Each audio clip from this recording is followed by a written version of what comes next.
ya? Kami melihat ada yang meletakkan itu 6, 7, ada yang 9. Tapi menurut kami itu tuh ganjil nah, menyesuaikan si mayatnya itu nah.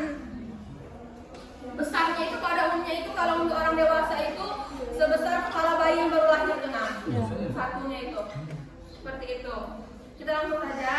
Ini kan keranda mayatnya dibuka tadi kan. Dibuka, terus tuh ditaruh di samping ini. Terus tuh yang 3 orang atau 2 orangnya itu menyambut penurunan jenazah ke makam ini. Yang di bawahnya itu kan mau diletakkan di bawah dulu kan. Nah, membaca doa Bismillahi wa ala millati sunnati Rasulillah. Ditaruh ke bawah pelan-pelan. Nah, ada yang mengatakan boleh yang dari bagian kakinya luar, ada yang dari yang tengahnya juga boleh. Pelan-pelan. Dilepaskan. Jadi posisinya itu seperti ini. Seperti ini ilustrasinya. Kayak ini. Nah, setelah itu, jadi teman-teman, pertama tuh mukanya itu harus dihadapkan ke tanah dulu, kakinya juga harus dihadapkan ke tanah dulu, dibuka ikatan itu, ya kan? Sampai mencium tangan. Kepalanya. Ada juga yang boleh membuka kakinya, tapi kami membuka kepalanya saja di sini untuk menghadapkan mukanya ke dalam tanah.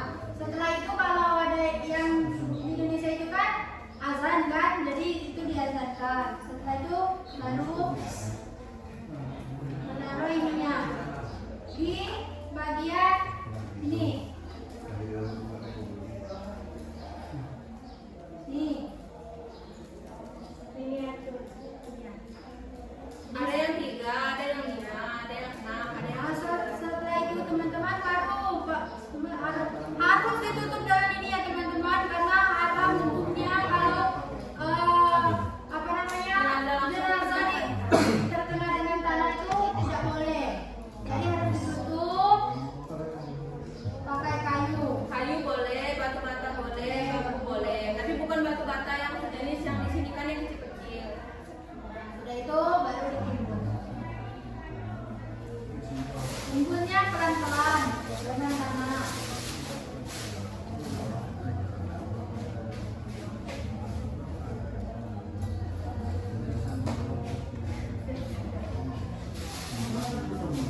Nah inilah ya. Sampai dia membentuk gundukan tanah yang kami bilang tadi. Ya, harus benar-benar sedikit.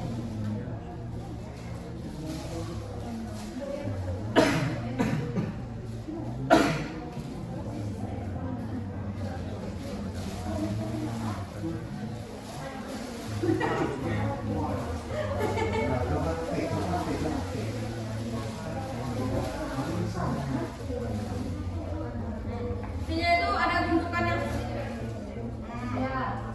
itu kan. Terus itu diberi tanda. Diberi batu boleh, tapi kan nah, ada doanya ini rekan-rekan. Doa setelah pemakaman jenazah. Kalau dia laki-laki dia pakai U, kalau dia perempuan dia pakai H. Allahumma ighfir laha warhamha wa'afiha wa'fu anha. Itu yang perempuan. Setelah itu Allahumma ighfir laha warhamha wa'afiha wa'fu anha. Allahumma labihtu. Nah, doanya itu untuk yang perempuan. Kalau yang laki-laki Allahumma ighfir lahu warhamhu wa'afihi wa'fu anhu. Allahumma labihtu. Nah, jadi ini tambahannya, ini tuh doa yang memang dianjurkan hadisnya ini sahih kan. Jadi kalau untuk seorang anak yang mau mendoakan orang tuanya bisa menambahkan doa kepada kedua orang tua dan doa-doa kebaikan lainnya. Jadi seperti itu. Terkait dengan prosesi yang jenazah yang makamnya itu di semen-semen itu, memang kayak penjelasan kami tadi itu memang dalam Islam tidak menjelaskan atau tidak memperbolehkan itu karena ditakutkan akan dulu atau berlebih-lebihan sekalipun untuk orang yang sudah meninggal. Tetapi di Indonesia itu kan seperti itu kan pemakamannya.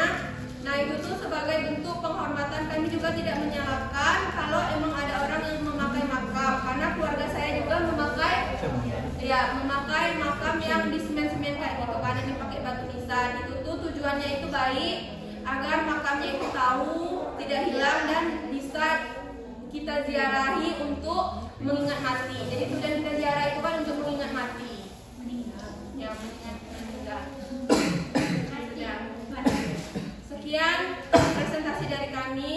Semoga bermanfaat. Jika ada kurang, kami mohon maaf karena kami baru sekali ini belajar dan langsung dipraktekkan terkait pemahaman jenazah. Kan pada umumnya kan dilakukan pada laki-laki. Jadi kalau ada salah kami mohon maaf. Kalau ada hal-hal yang kurang itu nanti kita pecahin sama-sama masalahnya. Itu kan komen. Udah? Kami akan membuka sesi tambahan dan sesi tanya jawab. Kami akhiri. Wassalamualaikum warahmatullahi wabarakatuh. Waalaikumsalam warahmatullahi wabarakatuh. Ada yang ingin menambahkan? Nak nanya.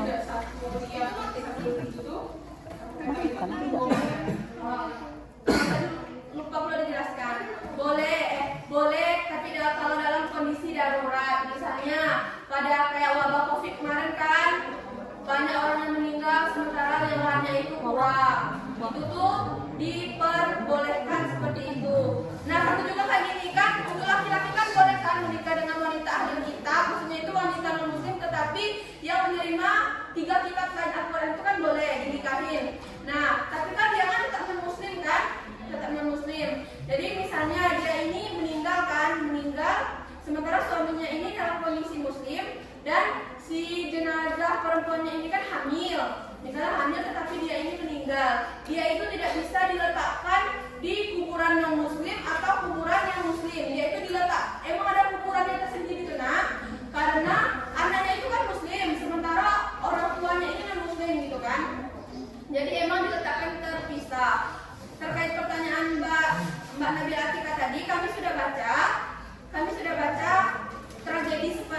kejadian seperti itu tuh boleh satu makam jikalau ada kondisi-kondisi yang memungkinkan mereka itu untuk disatukan makamnya. Sewaktu kami membaca buku yang kami dapatkan itu ketika kondisi darurat saja, ketika suatu kondisi itu memungkinkan dan makamnya itu yang lainnya itu ada, itu lebih baik satu-satu. Soalnya ada bukan artis yang Vanessa Angel itu katanya enggak, ya satu liang lahannya itu maksudnya itu dibuat satu, bukan satu dikubur berdua kan, sementara kan tidak bisa bukan dibuat bergandengan tuh. Nah itu tuh makanya makamnya itu besar kan gitu. Jadi itu emang harus sesuai dengan ini, tetapi mungkin yang suami istri itu kan pengennya itu meninggalkan gandengan sama istrinya atau sama suaminya. Nggak ada yang satu gimana makamnya laki-laki jenazah perempuan memungkinkan untuk mencium suaminya kan nggak mungkin. Sesuai dengan inilah, sesuai dengan yang diajarkan sama Rasulullah. Jadi seperti itu. Udah? Karena itulah yang sebenarnya Islam itu tidak menganjurkan kita untuk tidak menabur bunga atau tidak membangun rumah atau sesuatu di atas makam itu, karena ditakutkan seperti orang-orang kafir, orang-orang non-muslim itu kan ketika meninggalkan, misalnya orang Kristen, ketika peletakan peti itu kan ditaburi bunga banyak-banyak kan. Nah nanti ditakutkan kita itu menyerupai seperti itu. Nah kayak membangun nisan yang megah-megah kan, orang kaya nisannya megah-megah. Nah nanti kita ditakutkan seperti itu. Tetapi menurut kelompok kami apa-apa itu kembali lagi ke niat kita sebagai keluarga untuk menghargai si mayit itu agar tidak hilang, agar kita bisa menziarahinya. Makam muslim itu boleh nggak di sebelah makam muslim? Sebenarnya itu boleh. Kita juga orang muslim itu kan boleh mengumpulkan orang kafir jika memang tidak lagi ada orang yang menolongnya itu. Boleh-boleh saja apa bergandengan, tapi mungkin jarang ya kita temui gitu kan. Asal tidak bercampuran, ada. Boleh asal itu tidak bercampuran. Maksudnya itu emang nggak boleh jenazah orang muslim dicampur dengan jenazah orang kafir, dalam artian satu tempat kan. Biasanya kuburan itu kan emang ada satu tempat dan dipagar gitu kan. Nah itu tuh nggak boleh bercampur di sana, tetapi jika bersebelahan itu boleh. Izin bertanya, apakah boleh dalam satu liang lahat itu beberapa orang? Bagus. Mari kita Sumpah. Iya. Satu lagi. Udah mati kan aku nanya Beng. Izin lagi satu lagi. Apakah setelah 7 langkah kaki anak atau keluarga itu tuh azab mulai ditanya oleh malaikat? Gini nah. Jadi itu juga pernah dilakukan sama Rasulullah. Rasul kan pada saat itu tuh sahabat ada yang meninggal. Makanya Rasulullah itu langsung berdiri dan bilang gini sama sahabatnya, sama para sahabat, pokoknya itulah wahai sahabatku, sesungguhnya doakanlah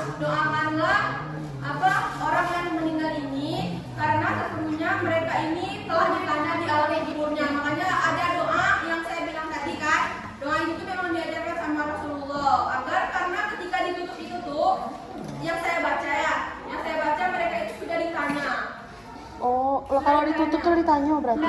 sport. Raja. Sudah ditanya sama mereka. Nah, terkait ini juga, jadi Rasulullah itu pernah Paspor, ya.